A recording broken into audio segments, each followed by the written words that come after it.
Hello and welcome to the coziest weekly MTG of the year. I'm your host, Blake Rasmussen, coming to you from my home. We are snowed in a bit today, and we wanted to do this show anyway. It's going to be a kind of fun, relaxed show, hanging out. That was always the intention. We thought about just canceling today due to snow, but Weekly MTG is coming up on an important milestone. This is show 198.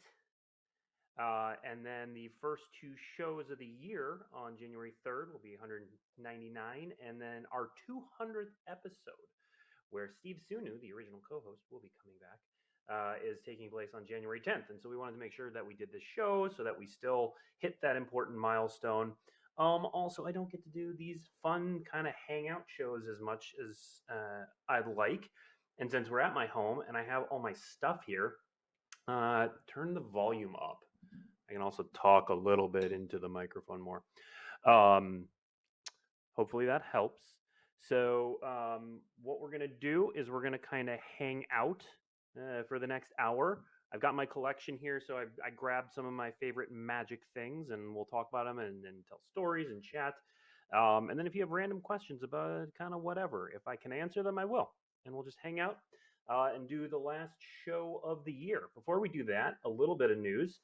As you may or may not have noticed this morning on Daily MTG, we made kind of the last announcement of the year, which is that starting with Phyrexia, all will be one. Card legality will be determined by pre-release date instead of release date. Our philosophy has shifted to if you have the cards, you should be able to play them. And we're finding more and more that there's players who get cards at pre-release and they just want to play with them in an event. And so we're going to start allowing that with Phyrexia. All will be one.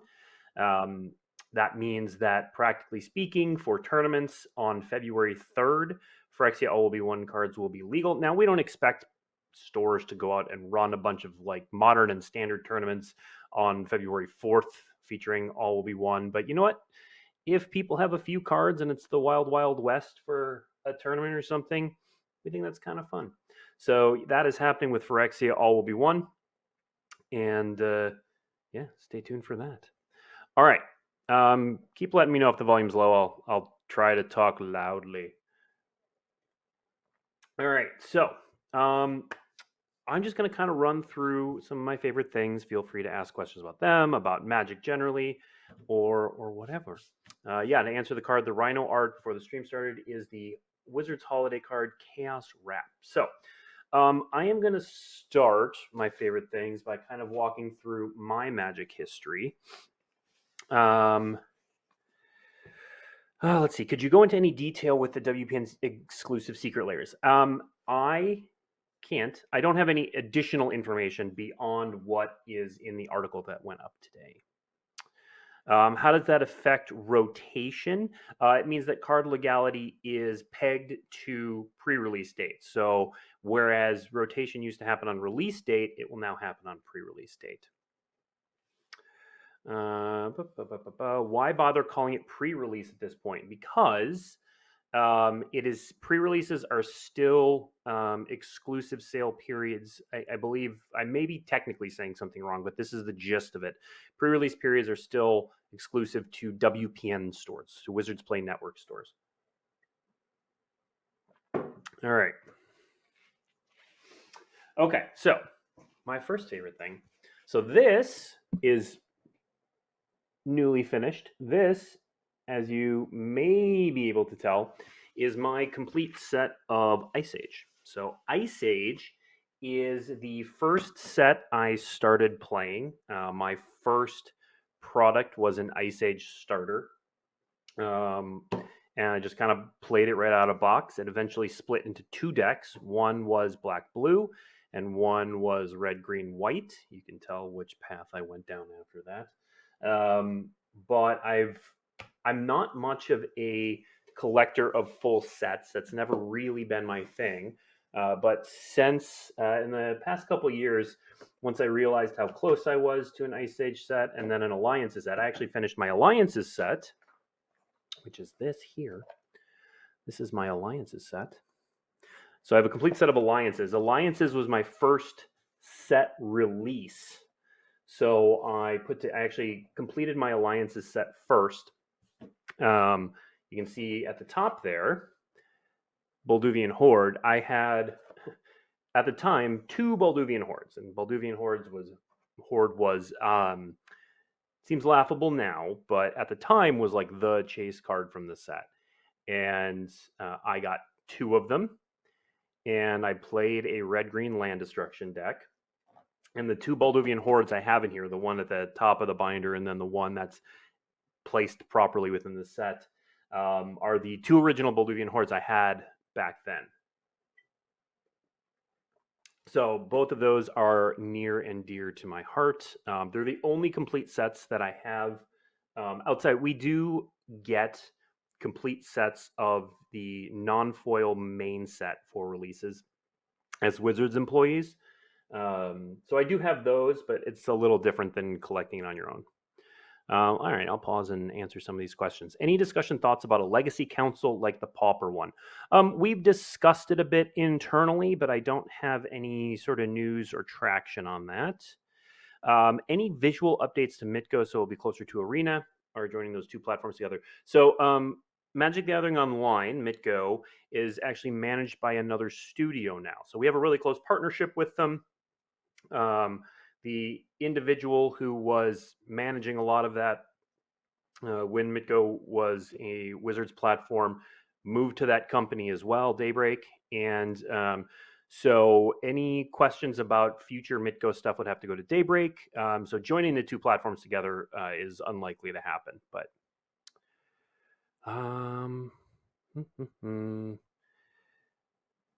will there be a banned and or unbanned announcement in January?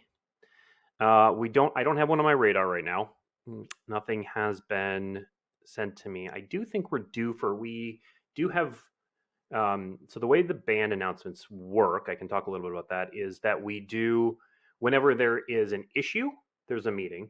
And then there are also quarterly check-ins to just have conversations about the formats, health, that sort of thing. I think we're due for one of those conversations coming up. That doesn't always result in a BNR announcement, but it can.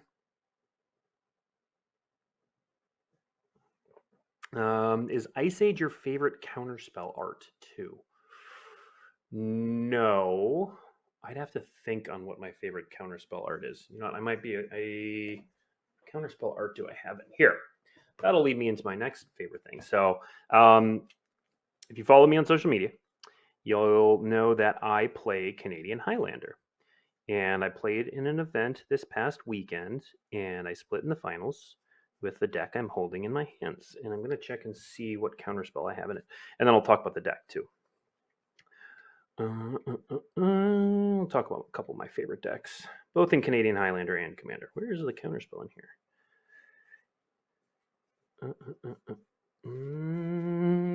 I probably went right past it. So I'm going to say, oh, here it is. I don't know if this is my favorite art. I was a huge fan of going the wrong way. The Strixhaven archive. And so I really do enjoy those. Also, it's hard to beat the Mark Poole Classic Counterspell. So I'm going to go with either the Mark Poole or the Strixhaven one. Okay, so the any reason why the video is not using the whole screen so we can see the cards better? I'm at home. We're a little restricted on what we can do. Blake's other favorite thing, the cannon under deck he destroyed me with. Ooh, who did I destroy? Okay, so blah, blah, blah, blah. Let's do this. Okay, so this is the deck. This is a 4-color lands-ish monstrosity. And I try to go fancy with things where I can. So I'll just show off some of these. So you can see fancy stuff. It's 4 colors. Strip Mine is one of my pointed cards. If you don't know Canadian Highlander, it uses a points system. For this one, I went with the Ukiyo-e lands because they fancy. So let's see some favorites in this. Okay, so this card is mediocre in Canadian Highlander, but it's pretty cool that I own one. So I play it in here. It's actually one of the reasons I went with a lands package, so that the deck could actually reliably bring Library of Alexandria back from the graveyard. Yeah, I do have the full deck list on Twitter, but it's so pretty. It's so pretty. Retro frame foils and yeah, this yeah. Most of my tri-lands are full. Well, I like fancy things. All right, and then but I also like some of the older stuff. So this card, MVP of the deck, weirdly enough, also brings me back to the Ice Age period. Actually, this is probably the real MVP. I run more games with that card over the weekend. This is, and I got to get. I don't have. I mean, it's an OG Life from the Loam, so it's still pretty cool. But I got to get something fancier. Another reason to play 4 colors is you really want to be blue green for this and Oko, or that and Uro, and then probably the most busted card in the deck. Not pointed though. Yeah. So it's 4 colors, no white. You can play 4 colors with white in the lands package because then you can get. If you go no black, you lose some of the tutoring and the discard and the disruption that I really like, but you can actually get some cool stuff. You get the Teferis, you get Omnath. It's pretty cool. How many points is Lotus? Lotus is 7, I believe. So that was not my commander deck. That was what was called that's a Canadian Highlander deck. Let's see. Okay, so I see a question about what is the point of legality around pre-release? What are you trying to incentivize? We're not trying to incentivize anything. We actually don't think behaviors will change, but what we are doing is letting people play with their cards when they have them. It's really kind of a feel bad to get this sweet new card and then show up to an event at your local store and be told, you can't play that. It's not time. You got to wait a week.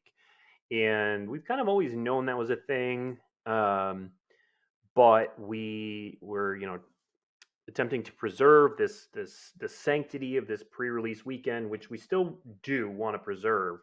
However, with the advent of digital doesn't distinguish between pre-release, release. Mitgo used to, but when you're talking about digital, card legality happens as soon as a card releases. So let's use tabletop and arena. So the current system, so for Brothers War, what would happen is there's a pre-release, and then your tabletop cards were not legal.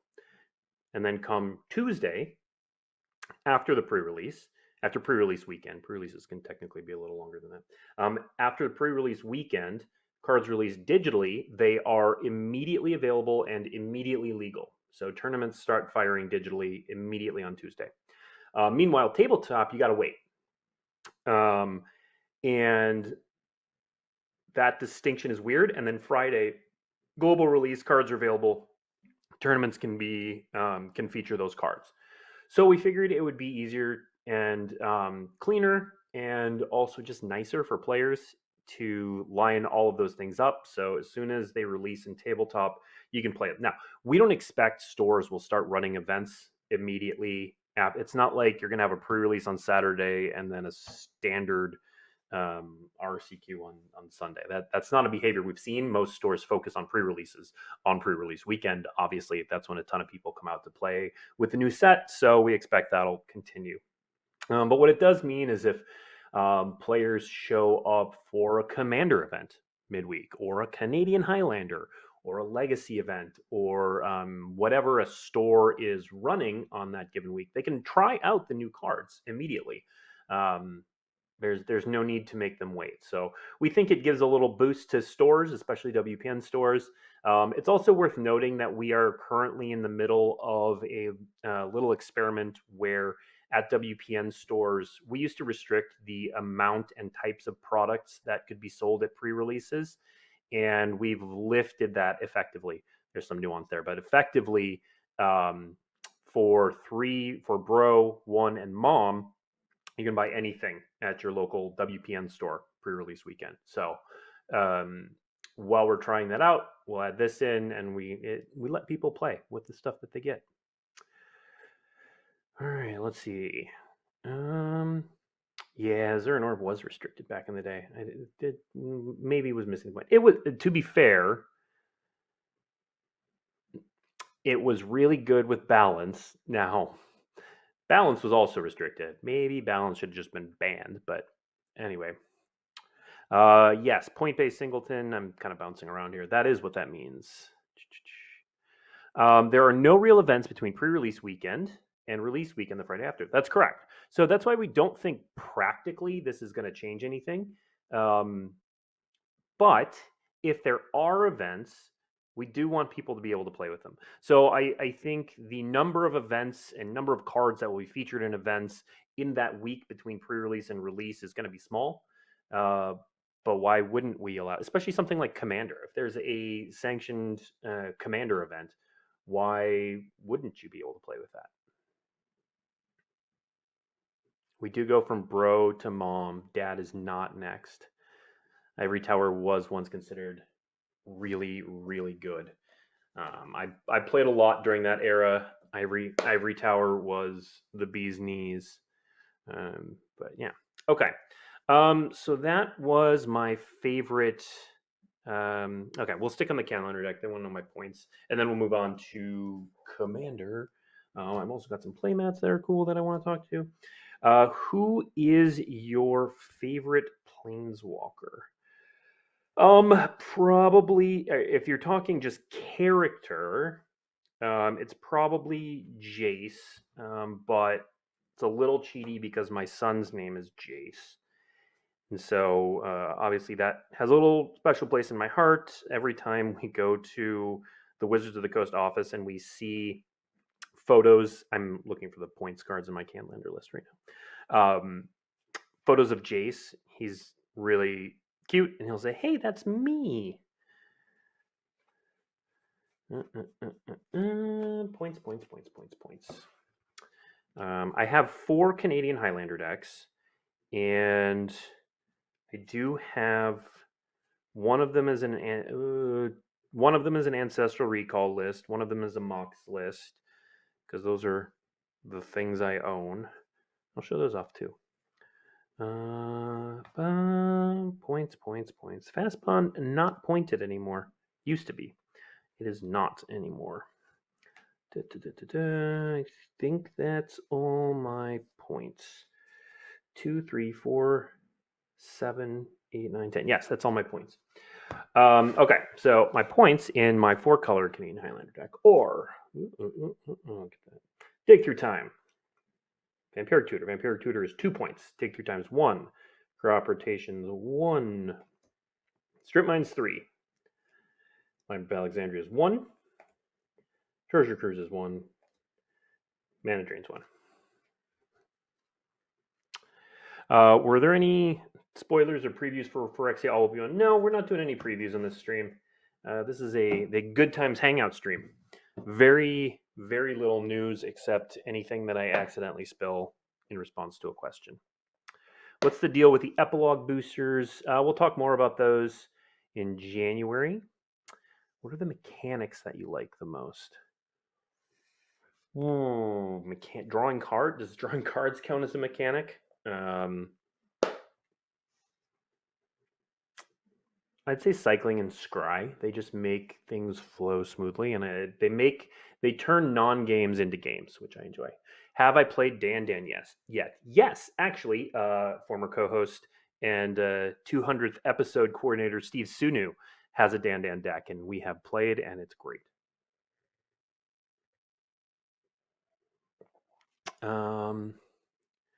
Let's see. Questions I can actually answer. What's your favorite Praetor? I'm a blue player, Jin-Gitaxias, probably. Um, I think Sheoldred, OG Elish Norn, and OG Sheoldred are the most powerful. I really enjoy them in the current Arena Cube. I like the things that the new Vorinclex does, but yeah, I'm gonna have to sit with Jin-Gitaxias. I have no news about the Netflix series. I've seen a couple questions about it. I don't have any news on that. Um, Favorite draft archetype in Bro. I really enjoy Bro. Um, I'm not very good at it. There are some draft formats that click with me and some that don't. So, oh man, favorite draft archetype in Bro. I anything where I can, if my deck is capable of casting Cityscape Leveler off of like 5 Power Stone tokens, I'm sold. That's kind of my favorite. It's not the deck I've had the most success with, but we see MH3 printed student instead of saying a year. I'm not. I know what date is targeted for MH3, but that's not public information yet. All right. So my next favorite deck is, so this is my. If you're familiar with the thought experiment of Theseus's ship, where Theseus had a ship. If you take pieces off of it and replace it with new pieces, and eventually the whole thing has been replaced, as it's still Theseus's ship. This is my Theseus's ship first commander deck. So this started out as a Bant, still Bant, Rubinia, the Soul Singer commander deck. And it was, to give you an example, to give you a feel for how long ago that deck was made, it was a Bant all the combos deck, which used Fast Bond, not legal. Gifts Ungiven, not legal. Um, and a bunch of different. It had the Fast Bond Crucible of Worlds Zuran Orb package. It had Revelark combos in it. So it was basically banned all the combos, and a bunch of the pieces just aren't legal anymore. Anyway, so as that happened, the deck evolved. It's now a banned Enchantress deck, hence Tuvasa. It's got some of my favorite cards in it, including another jewel of my collection, which is this moat that I've had for a few years now. Um, and then it's just this is one of my higher powered Bant decks. You can see, like, that's not even an enchantment, but it does broken things. And then Basalt Monolith does broken things. And go through here. I don't know, what are some other highlights of this deck? Things like City of Solitude. Love that card. Japanese foil time warp. This is actually when I started at Wizards, we were cleaning out some closets, and I helped clean out the closet. And as a reward, they're like, "Hey, we have this extra stuff. You can just pick something and take it." And there was a Japanese foil M10 set, and so I took it. And so that's from that. And that's another reason. And I said I don't collect sets very often. I like playing with my cards. I'm not, my fanciest cards, my Moat, this Cyclonic Rift. I don't put them in binders generally. I like playing with them, and so that's why I don't have a lot of sets lying around. Um, but yeah, this one is, what else is?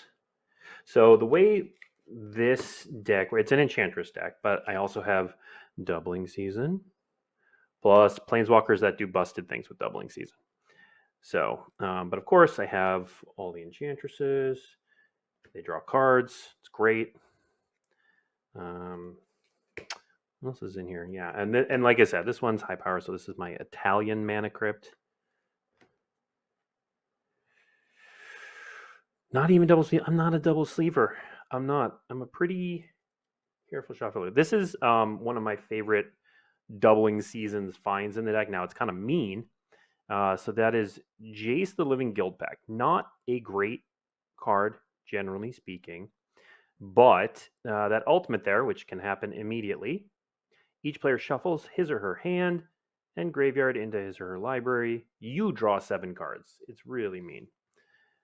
Yeah. Oh no, it's not. This is like I said, one of my higher powered decks. It's not CEDH. I'm not playing like all the fast mana, but it is quite strong. Quite strong. I mean, it's playing things like Mind Over Matter, which is only ever a fair card. Only ever a fair card. There's my Sarah Sanctum, and yeah. So it is technically my original commander deck back when it was called Eldragon Highlander. There's not going to be much in there that is still from the original deck. I think I didn't have the moat back then. Some of the dual lands might be, but I've upgraded most of them. The Tundra is probably the original Tundra. This Academy Rector is probably an original.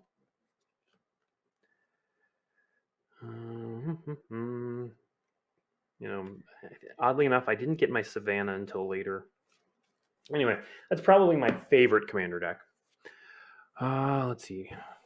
It's Chinese. Have I gone through this entire time thinking that? Let me look at that.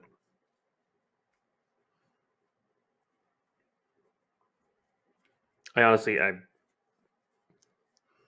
did not look too closely. Chinese. Where's that time warp? Have I just been diluted for a very long time?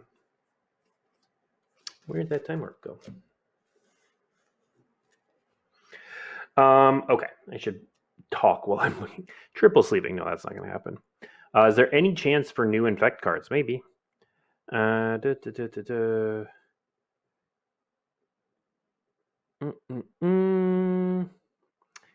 they give you either of the MTG keycap sets? I don't know what a keycap set is, so I can't answer that.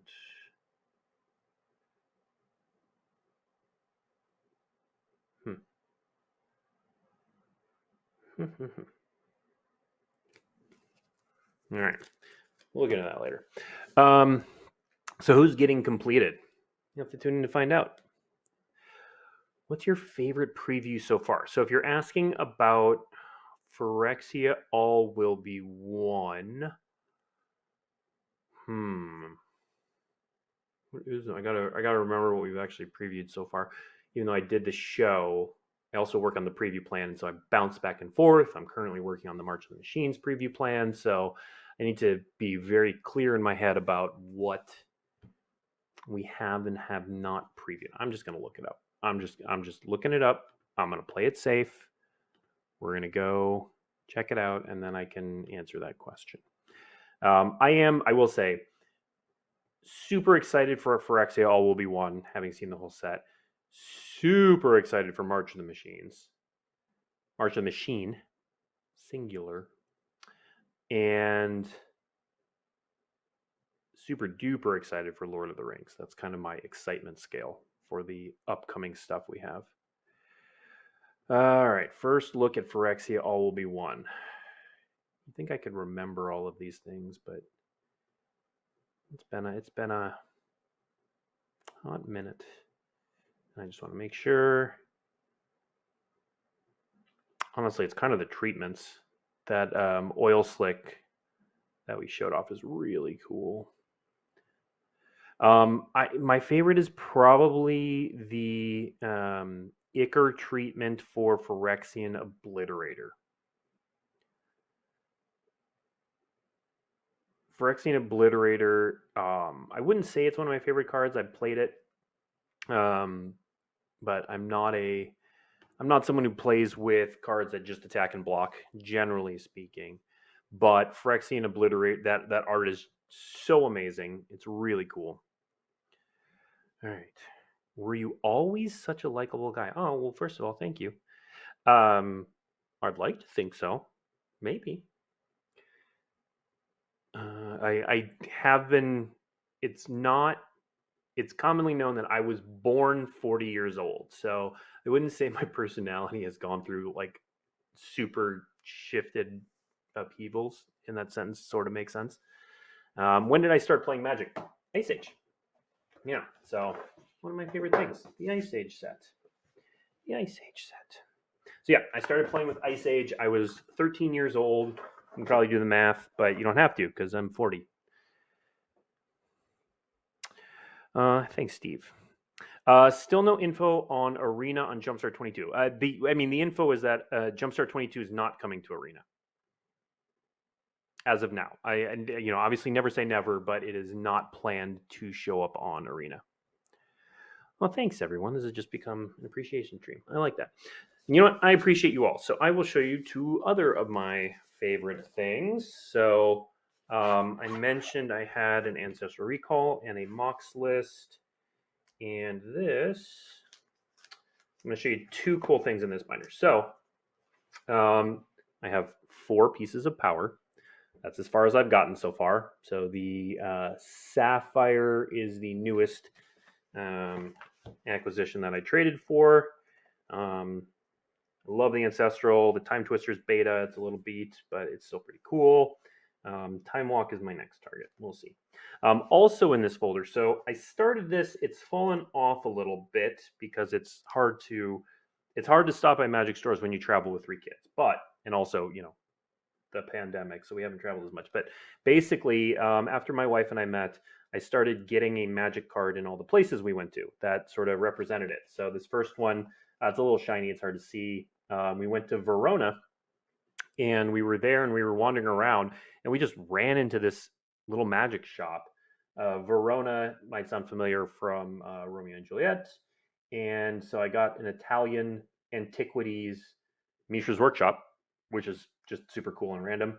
And then that was one I just found and liked. Then I was in Victoria with my wife, and I got a Stormwatch Eagle, and I got it because it was storming when we were there. And then this is from our trip to Ireland, and basically I bought a pack and just put the green cards in there because Ireland. This was from our honeymoon in Greece.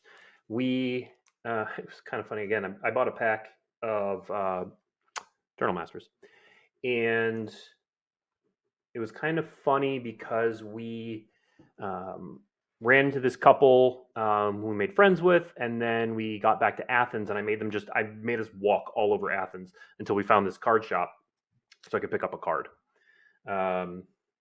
And then these are a couple of my other favorites. So this one up here, we went to Kamloops, which is a place up in Canada, and I got a Tanawa because there's a story about a sea monster there, and Tanawa seemed fitting. And then this one is a trip to Orcas Island. We go to Orcas Island all the time. And I got a Jace Cunning Castaway because it was our son Jace's first trip there. Does my wife play? She knows how to. She has a cat deck. We have played.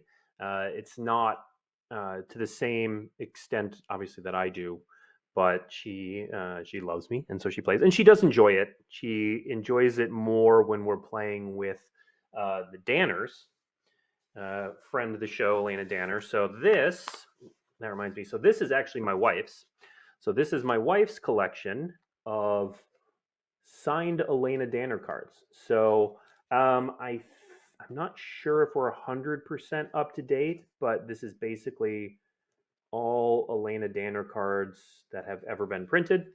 I think I have to check. We might be a little bit behind, but yeah, we've known the Danners for a while, and they're really good friends. And so, and my wife loves their art, which brings me to another one of my favorite things. And so she more enjoys playing with them in this. She enjoys the social aspect of it. I'm much more on the competitive side of things, but my wife certainly enjoys playing when given the opportunity. So, and then the Time Twister is not in a deck. I have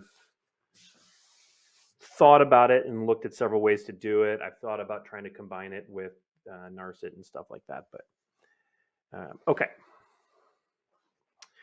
I read somewhere that the official statement for legality of reversible art cards for from Secret Lair currently is going to be updated. Would you have an idea of when that is going to be announced? No, I need to check on that. Yes, the tournament rules are being updated so that the reversible cards from Secret Lair are tournament legal. Okay, so this is one of my favorite playmats. So maybe you can tell. So that is my wife and I, and on this playmat, and that is art by Elena Danner. And my wife commissioned it from her, and they tricked me and told me that we were posing for another piece of art that she was working on for a game. She does art for a few different games, and so my wife commissioned it. So we have a painting, and then we got playmats made, and it's amazing. And my wife loves me. That's that story. I do play board games. We play a lot of board games, and when we have time, we have three small children. So as we're able, we have played D&D, but it's really hard. We had a game going with some coworkers and friends, and it's just really hard with a bunch of little kids. Mishra's Workshop was only printed in English. Did I say Mishra's Workshop? That was an Italian Mishra's factory. Steve wants to know where my mug is. It's right here. There's me. There's co-host Steve, if you didn't know. Coming back for episode 200. Is there another Chandelar stream planned in the future? We actually talked about doing that for our 200th episode, but Steve came up with a different idea. I'm letting Steve run the show on this 200th episode, maybe to my detriment. We'll see. But we'll look to do a Chandelar stream when we have some time. Out of all the new sets and different borders and showcases and secret layers, what would you say is your favorite style? I'm going to give two answers. So my absolute favorite of all the different styles we've done are is the Strixhaven Archives, Mystical Archives. That is my favorite singular style. My favorite style overall are the extended and actually, let me give three answers because my other one's the retro frames. One of my other favorite decks, other favorite commander decks, is an entirely retro frame blue-white deck. So here's Rasputin leading it, and you can see it's got things like Browse and Time Warp in the old frame, Dismiss. A lot of old cards that I loved back then. Old frame opportunity or original opportunity, things like Air Tie. But since we started doing these retro frames, I get to add things like Muldrifter. So I really love the retro frame. I obviously have played for a long time, and so that takes me back and makes me happy. The other one is just extended or no border. I really love the bleed. That's on Arena. I play with the borderless lands, so I do like those as well. Is the future sight border ever going to come back? It's my favorite border. Never say never. I don't know. Which set are you most excited for next year? I talked a little bit about Blake's excitement scale, which is I'm going to patent, I guess.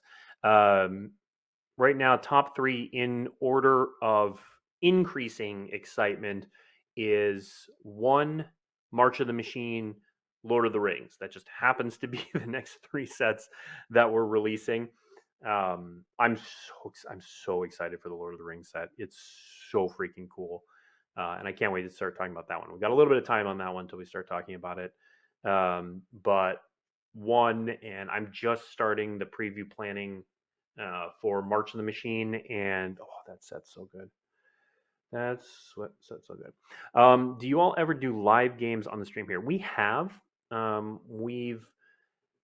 It's a little challenging to do. Not impossible. We have done it. We've done some commander games and that sort of thing, but we don't get a ton of these sorts of like chill and hang out sort of stream opportunities. So it's something we will do again, and there may be an opportunity to do some commander play with some new products in the future, but also we recognize that other streams just do it better than we do. I'm a big fan of MTG Mudsta, of Game Nights, obviously, and there's several other Commander streams, EDH Hijinks, or Elder Dragon Hijinks, and so there's just other streams that do play better than we do. Now we are moving into a new studio sometime in 2023, probably, and we're going to be better set up to do it at that point. So we may certainly look at doing more of them at that point in time.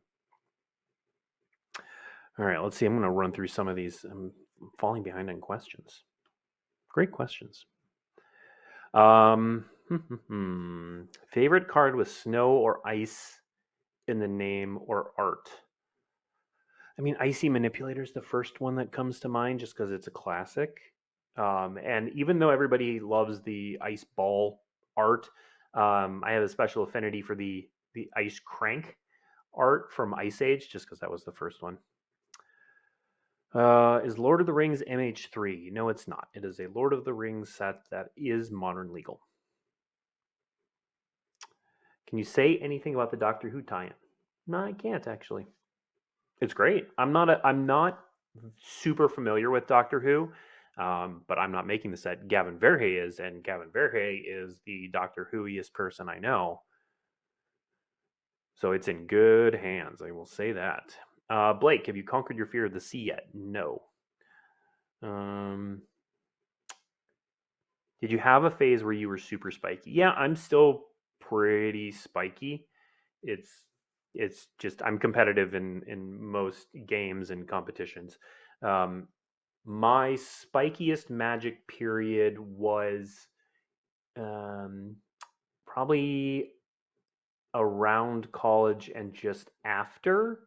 So I had one PTQ top 8. I had a near miss at a team GP. I never made the Pro Tour, but I did travel to PTQs. God, almost 20 years ago now.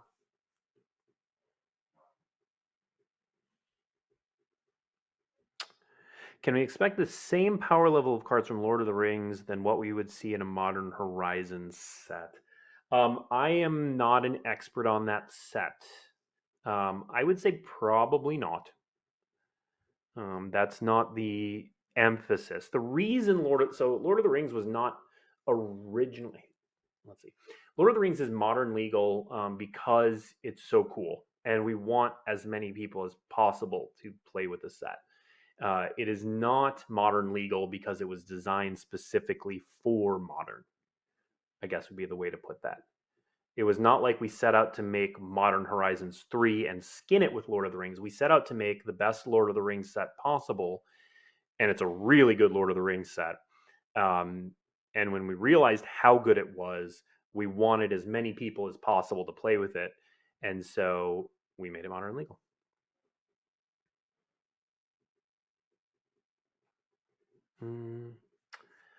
Any live coverage of MagicCon? So MagicCon Philadelphia, we're still discussing what will be live and what won't. I'm actually probably doing a panel, actually a weekly MTG live.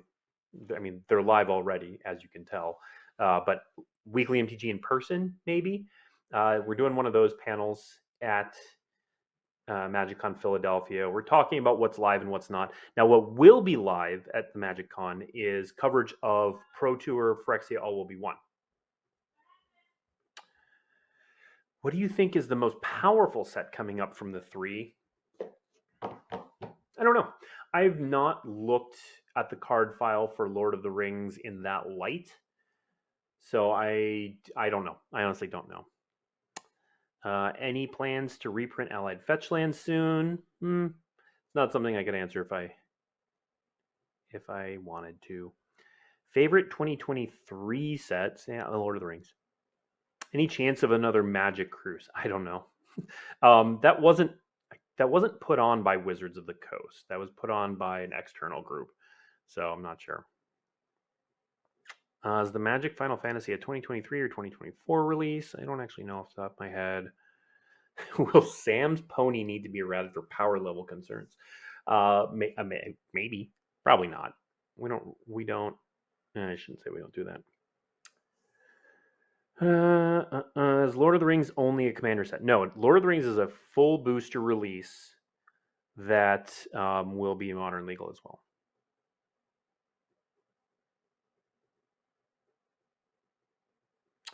well. Real question: will the paper and arena Lord of the Rings releases be identical, or will there be changes to some cards a la HBG?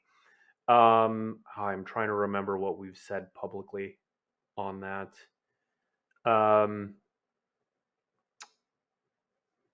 My understanding, take this with a grain of salt, is that it will just be wholly lifted. That it will just be the Lord of the Rings set. It will not be changes a la HBG. What does the tattoo on my arm say? Yeah, I guess you can see those. I have two. I have one on this arm and one on this arm. Okay, this one says Quo Vadimus. It is a Latin phrase meaning "Where are we going?" There's a story behind it, but it was lifted from an episode of Sports Night, which was my favorite show for a long time, written by Aaron Sorkin. Aaron Sorkin has his problems, but I like the way he writes. And the Quo Vadimus speech at the end of Sports Night is one of my favorite speeches, and was telling me at the time. This one, let's see if we can get that up there. So my grandfather was in the church choir, and these are how the rows were arranged, and the circle is where he stood. And it kind of looks like a musical note, which works for the whole motif, but it's simple, and it commemorates my grandfather. So, and those are the two I have.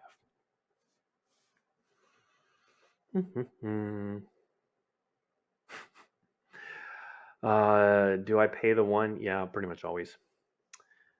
Still no updates on the Netflix show, and no updates on spectator mode.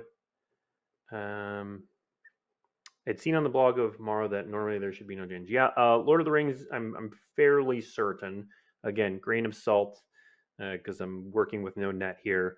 Fairly certain Lord of the Rings has no changes for Arena.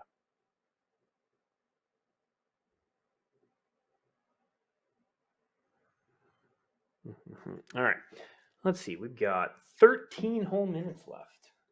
So let's go with a couple other favorite things. All right, this is one I get asked about occasionally. This is my nearly all foil Azami Lady of Scrolls deck. And I'm not going to show, because we're at home, foils don't show up great on camera, but it is a wizard tribal deck, wizards creature type matters deck. Things like Fairy Seer become far better. Cyclone Summoner actually does, cool things. So it's nearly all foil. I've made some exceptions for Sapphire Medallion. And let's see, what else have I made exceptions for? And I have not held back on power level either. So it's a fairly powerful deck. So, things like foil Force of Will. Let's see. So another non-foil. So Mind Over Matter doesn't have a foil version. Is completely busted in this deck. So we play that. Yes, it does play Thassa's Oracle. That is also foil. Things like the foil Sky Diamond.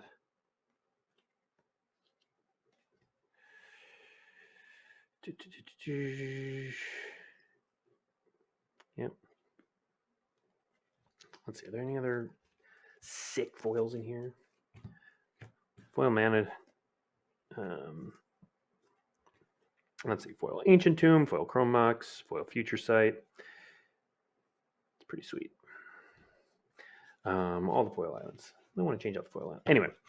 All right. Christmas adjusted question.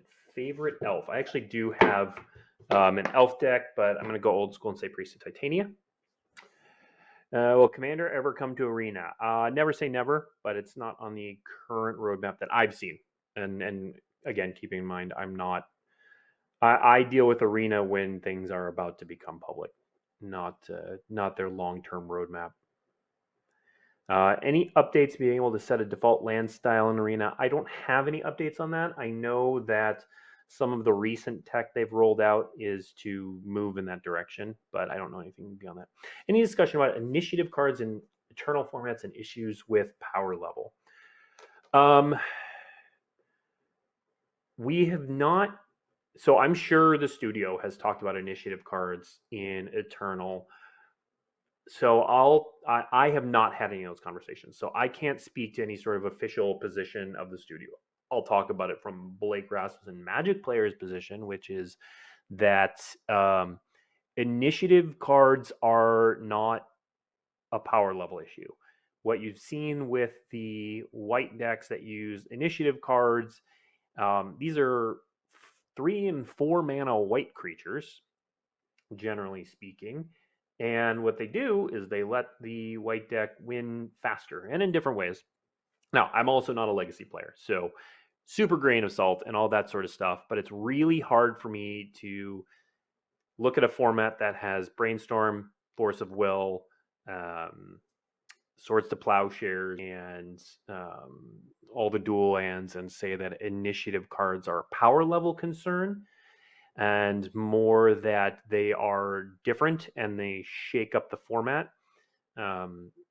Casting, which the 4 mana one is Seasoned Dungeoneer, I think, if I'm remembering correctly. I don't remember if that's the 3 mana one or the 4 mana one. But if you're casting a 4 mana white creature and winning with it, I think that's okay in Legacy. I think that's fine.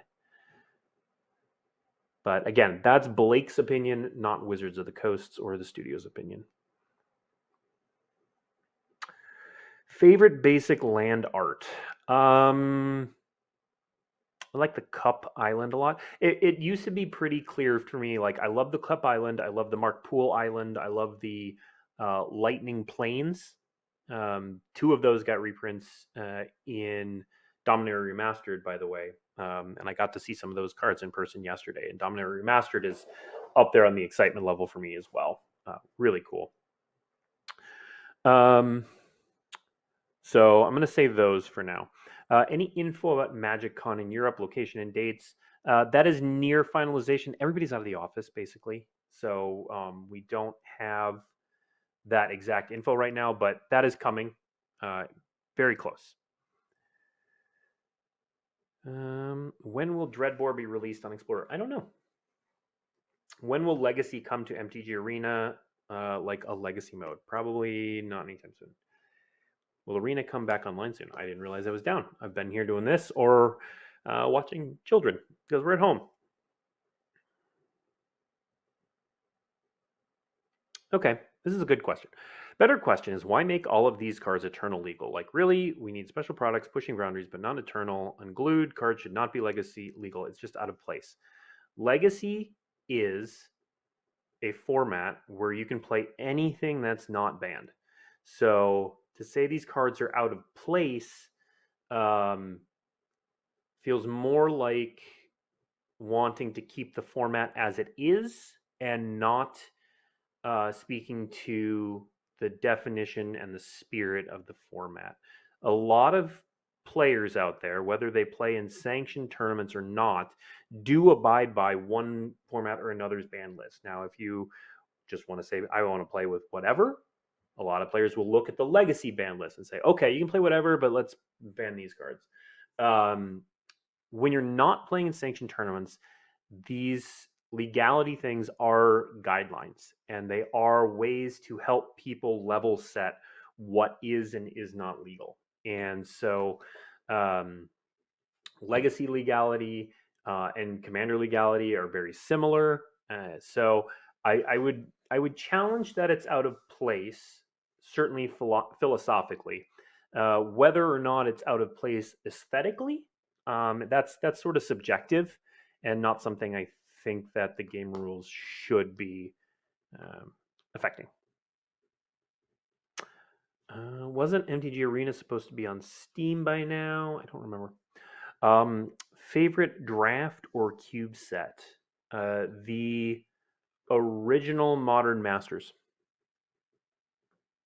Original Modern Masters. Are you currently brewing a deck around a cool combo or interaction? Um, I just don't have time to brew decks lately. Um, I play so my primary formats that I get to play regularly are Arena.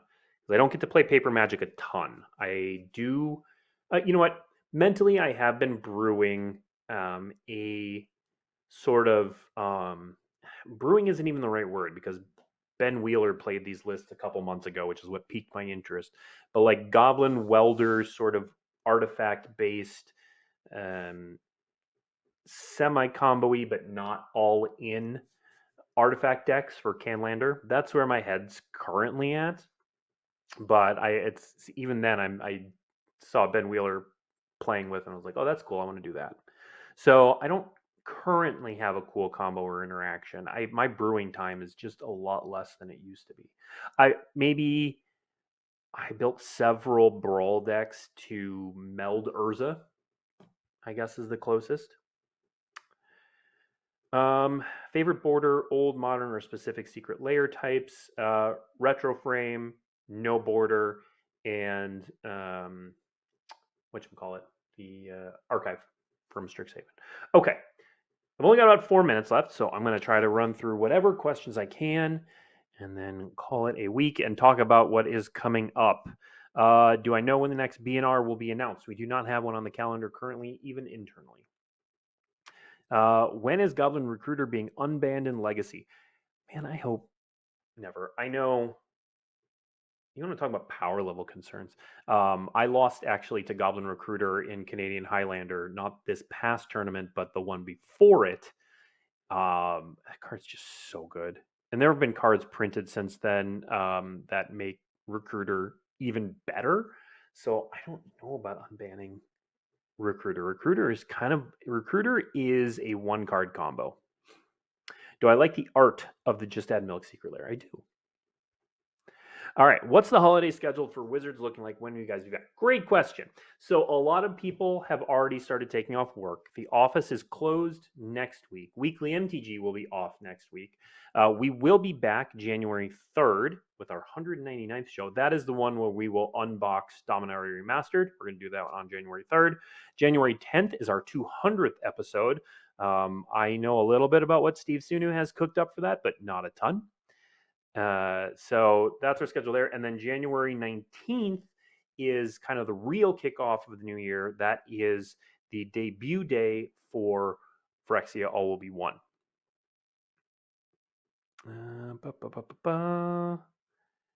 And yeah, it looks like that covers all of the questions. So thank you everyone for tuning in to this very casual, happy stream today. I appreciate you all coming in, hanging out, chatting for a little bit as we head into our winter break.